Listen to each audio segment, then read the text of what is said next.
I'm going to come at this a little differently. I've worked for center-right outlets for a long time. I was at the Daily Caller for 6 years. So I see it a little bit different. But I will honor my pledge not to use a PowerPoint. My word on that. So look, of course we have to hold Donald Trump accountable. That's part of what accountability journalism is. It's holding powerful people accountable.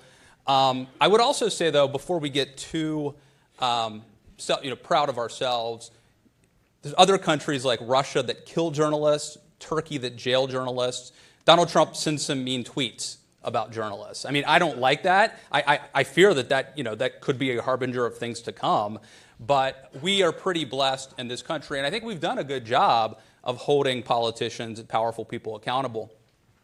What I think we need to do a better job of is actually holding ourselves accountable, holding journalism accountable. Just in the past week, I've seen stories that actually aid and abet Donald Trump's attempt to call us fake news.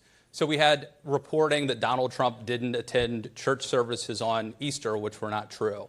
We had a tweet that was sent out that seemed to show that a larger number of New England patriots attended a White House ceremony when Barack Obama was president, juxtaposed against another tweet showing not that many New England patriots at the ceremony when Donald Trump held it.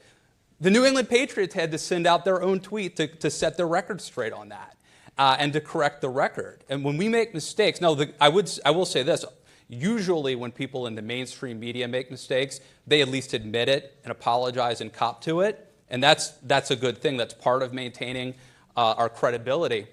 But frankly, there are too many mistakes being made. And the question we have to ask ourselves is why? Why are we making so many mistakes? And I do not believe it's because the liberal media is biased and out to get Donald Trump. In some cases, I do think media folks tend to have a liberal worldview, and maybe some of this confirms their suspicions, but I don't think that is anywhere close to being the primary problem that we're facing. I think it has almost everything to do with technology. If you look at the mistakes that are happening with journalism, a lot of times it's things that are being tweeted. Why are we tweeting them so fast? Because we need to break news, because we want to be first, because it's incredibly competitive. And if your media outlet gets the first image, the first video, the first picture, talks about the first scandal, then you get ratings and buzz and attention. That is what is driving the problems that we have right now. You know, if you had a weekly column in a paper, you would have days of some old crotchety old guy with a cigar in the back room, vetting this. You would have to call all of your sources and verify everything. It was probably a real pain.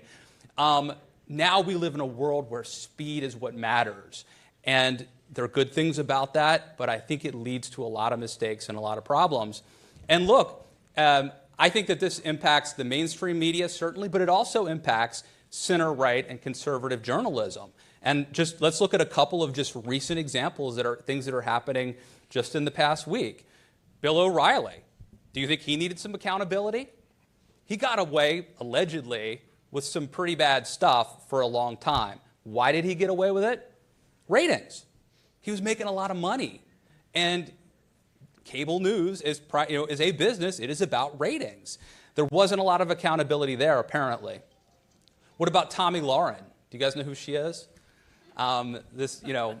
She was just, I guess, not fired, but suspended. Her show was put on hiatus by Glenn Beck and The Blaze. This was a young girl who she wasn't even graduated from college yet. She went to meet with a conservative media mogul and wanted to intern for him. And he said, no, let's give you your own show. 21 years old. In the old days, to get your own show, you would have probably had, I don't know how maybe you're a political operative who works your way up and works on presidential campaigns and has mentors and advisors, and you make mistakes, but you make them at a state senate race or on the campaign trail in Davenport, Iowa or something, and you gain wisdom, you gain mentors, you gain gravitas, and eventually at some point you get your own show. Or maybe you do it the traditional media, route. You start off as a reporter at the Fargo Forum, in North Dakota, and you're covering school board meetings. And then maybe you go cover state Senate races in Nebraska or something, and eventually you make it to the big time, and finally, maybe in your 40s or 50s, I don't know, you get your own TV show. But by then, you've gained all sorts of wisdom, and you're holding yourself accountable. There's an infrastructure to hold you accountable. That didn't happen. We had an adult, grown man who gave this 21-year-old young lady her own TV show. And I think that is, you can't blame Donald Trump for that. Donald Trump is a symptom of a problem. He exploited a problem that was a pre-existing condition in the conservative media, and I would say inside the mainstream media. That's my take. We'll get to the panel. Thank you. Thank you.